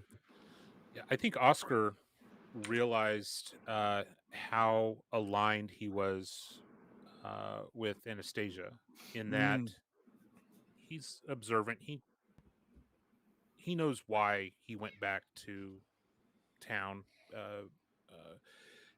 for some sort of revenge. He realized that we really didn't hold her accountable in a public setting, and 100% agrees and would have done the same in the same space. And so I think he's really learned how much him and Anna are alike in a lot of those rights. Okay, let's go ahead and mark it. Last but not least, Anna. What did Anna learn? I would say Anna also very much learned a lot about Oscar. That was something that just as a player was really enjoyable to see develop, because she has a very deep-rooted distrust of men in her life, and she has had especially a really disastrous previous male mentor / father figure, who used her and lots of other people. Oscar is the polar opposite. Oscar is what she kind of always looked for in a father figure, somebody that she could trust, she could rely upon, someone who will unexpectedly be there. Excellent. Let's go ahead and really, oh yeah, I was just saying, and that has really, like, she has realized that she can actually let her guard down around somebody. That's very cool. Let's mark that. You also all get to mark an additional one for performing an extraordinary action. So I think that gets you all well over the 5 XP for an advance. So we'll start season 2 to find out how they spend this advancement of 5 XP to advance, either increase a skill or add a talent. We'll also look to see what happens with the headquarters, because that's where we'll cut to at the beginning of season 2. Let's go ahead and do stars and wishes and a bit of a retrospective. So Nick, was this the first time playing Vaesen? I think it was for you, right? Yes, it So was. what's your perspective on the game? And then I want to hear your stars and wishes. Stars for this season, and then wishes for season 2. Gotcha. Yeah, I really like this game, this world. The fact that my character lasted more than one session in a Year 0 free game. league game. Yeah. So like it was fantastic. I loved the mix of suspense and horror, but the 19th century, like, it just, everything worked for me. And especially with the players, I couldn't ask for a better system / group. So Good table. It's a good table. Yep. All right. So stars for season 1. stars for season 1. Robert running with Anna was pretty fantastic to watch and interact with. And so I really think that was really helped guide some of our themes and some of our decisions and actions based on the crazy stuff that Robert was able to come up with his crazy character. So I loved every sense of that. And what are you wishing for season 2? Sooner, more frequent, any opportunity to play with this group. I don't care if it's Monopoly or Vaesen. So that's really it. Yeah. Awesome. Roman, retrospective, then stars and wishes. So I really, really love this game. I'm a fan, I think I've said it before, of like every system has something where it shines. D&D is great at doing all kinds of really generally mechanical fighting. I've really enjoyed Blades before because it lets you do the heist movie in ways that just other things don't. This, I really like that we had one actual combat in 6 sessions. There was never a lack of tension. There was never a lack of character development. There wasn't even we have to try and get someone to have a good moment. We all had good moments in every session, and some of that's again because we've played with this table before. It didn't take us the couple sessions for like personally everybody to come together. Took us the couple sessions for the characters to gel in certain ways, but that for this being kind of their first mission out, that makes sense. But yeah, no, just the fact that tension and that character development is just there while you have this great backdrop of a world. I love what we're doing with this. I could see using this in different ways to really good effect. Make it you could pretty easily tweak it to like a X-Files meets League of Extraordinary Gentlemen if you wanted to get really pulpy with it, and that would be fantastic. But yeah, just the way the system just enables the milieu, the kind of background feeling to inject it into everything with no real work. So you inadvertently invoked the Craig RPG Semoyer. So a game that I'd like you to jot down and at some point explore, because I think you would dig it, is there's a game put out by Atlas Games called Leagues of Adventure. Okay. I've got a sneaking suspicion that game and that system would totally turn you on for what you just talked about. So it's something to explore. There's Leagues of Adventure is the base game. Then there's Leagues of Gothic Horror, Leagues of Cthulhu. There's a whole kinds of spin-offs that you can add to it. But that core of it is an incredibly rich Leagues of Adventure, Extraordinary Gentlemen. Just that whole like genre is perfectly captured in that game.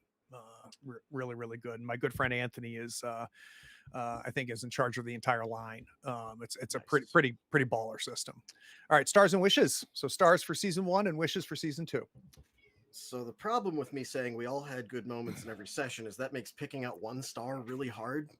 You can have a couple if you want. I mean, if I'm gonna have a couple, it's gonna be everyone. And I want to say, like Nick just said, I think Anna did a fantastic job with as much as Ian is like the technical face of the party. I think Anna did that even better as far as interacting and driving the story. Ian was really good at dealing with problems as they arose that were in his wheelhouse, but Anna was the one going, the bus needs to go over there. How do we get there? And fantastic. Oscar and Josh, I think it is really hard sometimes to play a, for lack of a better term, supporting character. And both Nick and Václav have done fantastic in not only doing that, but giving those characters lives of their own. So like, I don't even think supporting character is the right term. They're just the ones that the camera isn't focused on directly, but they're the ones that are like just off to the side of the main shot. And you're like, no, I want to see what they're doing. And honestly, I would be remiss to not also say, Craig, you're doing fantastic at this. Surprising no one, Yes. but like without you, this doesn't happen. I know I said a minute ago that this game affects the backdrop without any effort, but that's mechanical effort. DM and player effort is still there, and should be called out, and you're doing excellently with this. I appreciate that. Mhm. Wishes for season 2. More and more often, quickly, as Nick said. I want to do. I'm hoping the next one is more in like a more urban-y setting. We've kind of touched on this out in the boonies, where you have kind of the town and the convent, and they're together but not really meshing. I want to see what happens if you have old world Vaesen like just pop up in like the outskirts of London and people don't know what it is. That would be really cool. And I want to see more ability of us to go like back to the base and chit chat with Hawkins as we need to mid mystery. I think that's going to give not an entirely different feel, but I think it's going to add more spices to the recipe. Yeah, the headquarters phase of this game is very, very interesting, and I'm really excited about running it because I think that I think there's a lot of interesting possibilities that really can tie everything together on this. So I'm with you 100%. Vaslav, retrospective on the game and the system and the setting, and then stars and wishes. So as of lately, as with my RPG experience, I love the system that doesn't crunch down on table statistics and stuff. Just the simplicity of it. I have some kind of memento. I have one talent. I have one advantage because I prepared, and I can use these three things. I have a focus, and how can I use them to my advantage, literally? So I just love the simplicity of it, how it works, and I think the main meat of this game is not the mechanic necessarily, but the setting itself. Because I think there are systems maybe that are doing like investigation a little bit better. They have more mechanically sound things, how to do investigation. And I don't mind that there is not a direct thing how to investigate, how to find a clue, and you you know more than anyone how these other systems work, right? But I like it's a framework for telling story, and it's a great framework to tell that story, and that's what I like about the system. Yeah, and the one thing I'll just tack on to that, because I'm with you 100%, Vaslav, is that, and I've mentioned this several times, but I cannot emphasize it enough, how different this game is than a lot of other investigative horror games out there. That this idea of a clash of old and new, and that resolving is not destroying, resolving is finding some sort of peace and some sort of rebalance between the old and the new. That theme that runs through this game changes the entire tone of it, the entire feel of it. It creates a whole different type of horror and a whole different type of experience. And it's something that I underestimated until we started playing, just how much that changes the look and feel of this game. So I'm with you 100%. Stars for you, Vaslav? So I would call a few highlights because, as everybody said, this table is just great and a joy to play with. And I love the characters you, Greg, put in because I think there were a few noticeable characters that were distinguishable from one from another. They had clear motivations, what they do. My favorite is by far the Constable. That's such a great character. And these every interaction, I was looking forward how that character would behave. I could guess what they would, I guess, how they behave, and I could prepare for that. So the let's say the driving of the NPCs would be the stars for me. So you did a really good job on that. I'm glad. I'm glad. And wishes for season 2? Season 2, I was thinking about the wishes to have something, of course, playing next weekend. How else? But I was thinking to have more open confrontation. Like I was thinking something in the style of more urban, more not so remote location as Convent, and the Vaesen would be causing more havoc. Yeah. Basically, because this was like a little bit hidden, nobody really believed it, and this other approach would be everybody for sure knows there's something happening and people are moving out of the location or whatnot. Yeah, and the urban thing is going to be a little tough, and I think the urban thing is kind of covered during the headquarter phase, because the headquarter phase is not just a downtime. It is very driven in the story, and there's mysteries to be uncovered in the headquarters, and we will dive into that. And the only reason I say the urban thing is a little bit of a challenge is that the confrontations of the old and new happen at the fringes.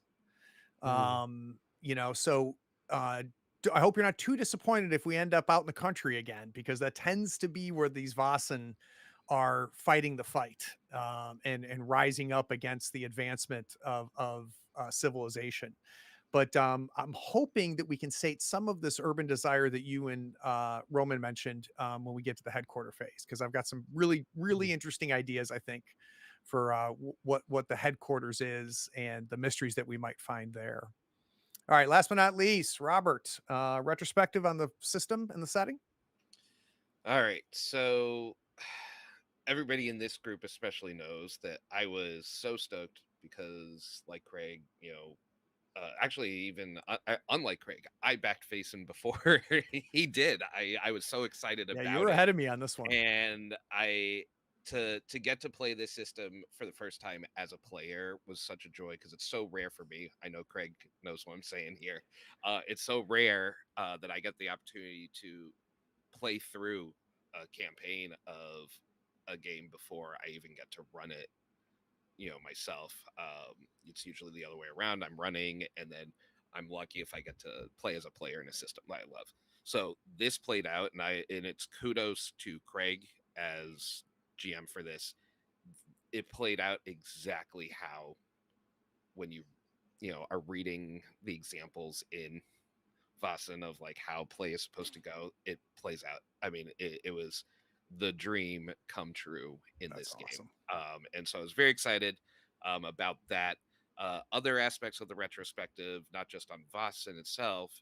I'll say one more thing about Vaesen itself.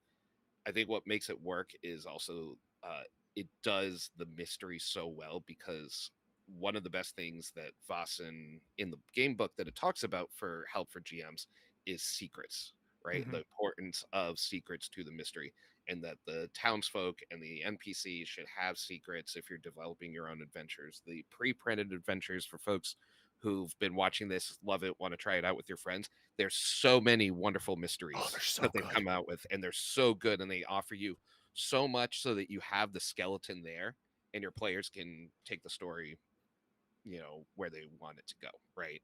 Uh, but the key thing that they put in there is all the secrets that all the NPCs have, and then you as the GM discovering how all those secrets relate to the actual problem, right? And Craig, you for creating your own mystery, having read several of the ones that already exist. I mean, absolute standing ovation. I mean, Oh, it's I'm glad. like you did a great job. You followed all the things to set yourself up for success and make it a very a mystery with a lot of depth for us. So I think that for you, that's the praise I have for you, Craig, on the retrospective here. The rest of my retrospective is that, man, it felt so good to be playing with the five of us together again, and especially the four of us as players.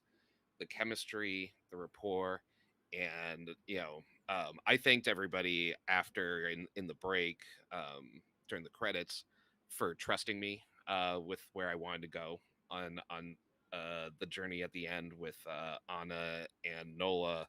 Um, that trust is a beautiful and I think essential thing to have with a really good role play group that you enjoy being around in. So I want to just, as my retrospective, thank all of you for trusting me and trusting each other, and yeah. So that's been one of my favorite things. The other I will say is the character development and how we kind of came into and discovered the archetypes, right? Like, um, but I'll kind of add that into the stars. So stars, my first star actually is to Vaslav, because I'm not used to Vasilev playing the straight man in our games at all. And he has been nailing it though with like such excellent like deadpan and pedantic like humor.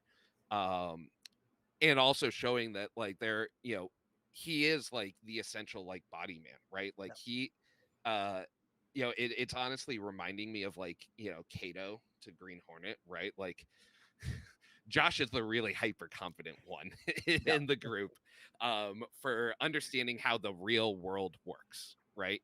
Because Josh lives in essentially the real world compared to the rest of us. You've got wealthy Ian, you've got batshit crazy Anna, and you've got, vagabond Oscar, who's seen some things and he has his own definition of the real world that is very different than Vasilev's, which is kind of the mainstream world of like, is how things interact. But also the way he plays Josh's using his everyman identity, right, or outward identity to everyone. It feels very spy-like. It feels very it like very much like a great like espionage like spy character, not a James Bond who's like, hey, look at me, but more of like, he truly blends into his advantage. And he also showed himself, and part of it was like the roles, but also the way Vasilev role played it, of being like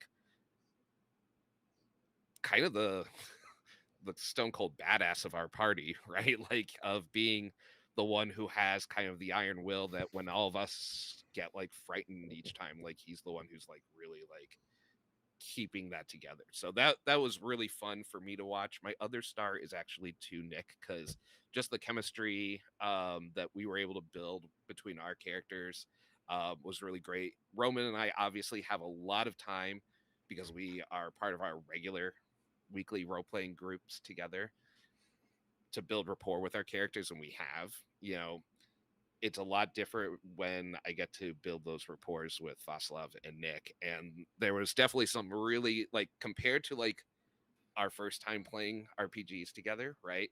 Like Nick, you are so much more in tuned with like feeling how your character's feeling and picking and in intuiting what your character wants and needs, and picking up when to give during a scene when you need to with your interactions. And so it just made the chemistry, this like oddball pairing, like really fun. And it's something that I've really enjoyed throughout the season, is like when we kind of like go off in our pairs to do our like Scooby-Doo like split, to solve parts of the mystery, right? Like, and so it was a lot of fun, Anna and Oscar getting to do that, which leads me into my wishes. One of my wishes for the next, season is for us to mix up some of those pairings even more, right? Like Anna and Ian going to a high society like seance, or like whatever it is, because that's the world that we can navigate in, right? And I want to see the Josh and Oscar pub crawl that through like a mystery and stuff, right? Or and I want to see because I think it's become very apparent at this point too, like I want to see the Josh and Anna pairing, because there's obviously a criminal possible occult element to both of our like backstories. That's like kind of the undercurrent, because we know how to do certain things, especially picking lock and stealing things and all this stuff. That's like, okay, we have some criminal past stuff that we can explore as well, right? And so that's like, that's one of the really fun things that I want to see, is just those like different pairings. I will echo, I'm excited for urban stuff, but I think the other things that I would love to see wish wise is and to that point is I want it to be very difficult, because I want us, like the next Vaesen that we face, to be like an actual like evil problematic one, right? Like this was one where it was like, it was so empathetic, we completely understood. I want one that where it's like, I think we're gonna just have to figure out some other ways to deal with this, but it's violent and it's hateful and it is truly evil, right? And those exist as well, right? In Yep. the game, those exist in folklore. I mean, even you think even of Dracula, right? Dracula is truly evil, but he is built up in the story as also like romantically understandable, right? And that there is empathy for their curse and their plight and stuff. So I would love to see something like that too, where we get a little bit more antagonistic but still have terrible human beings to deal with as well. And the last wish is I really hope for some more movement on all of our dark secrets, because that's the key to all of our pasts, right? And how that can complicate both the the HQ phase as well as additional just mysteries that we go on, right? And so so those are my wishes, is the deepening and thickening of the plot and further messiness and entanglements. Very, very cool. All right, guys, to make sure that you capture season 2, make sure you like, subscribe, all that junk, hit the hearts, follows, all that stuff. Huge week this coming week here on the channel. We've got 2 games coming up. We've got another episode of Court of Blades. If you've not been watching the Court of Blades, it's one of the more interesting Forged in the Dark games you'll see. It is Renaissance Dangerous Liaison meets Blades in the Dark. It's really fantastic. And then on Friday, we have got the much anticipated next episode of Night's Black Agents, the one-on-one, 1 GM, 1 player that I've been doing with Zoe. So we'll catch everybody soon. Thanks, guys. Thank you. Bye, everybody.